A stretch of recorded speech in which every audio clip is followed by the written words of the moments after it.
ભાવનગર શહેરમાં ભર ઉનાળે બપોરના સમયે વાતાવરણમાં પલટો આવ્યો હતો. કાળા ડિબાંગ વાદળ છવાઈ ગયા હતા અને થોડી ક્ષણોમાં વરસાદ વરસવાની શરૂઆત થઈ હતી.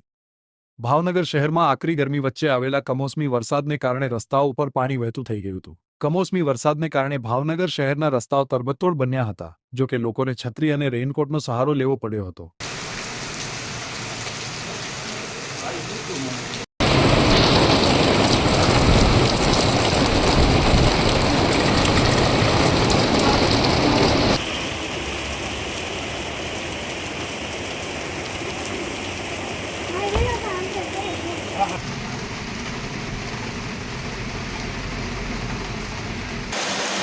પાણી ભરતું હોય એ દેખાય લેવાય ને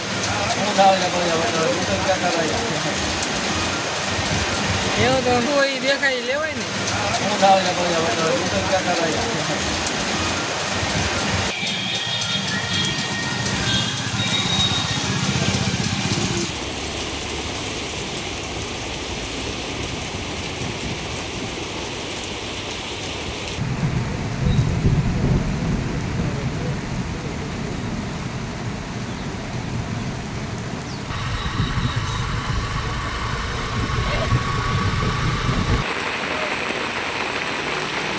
તમે તો મને પલાળો છો.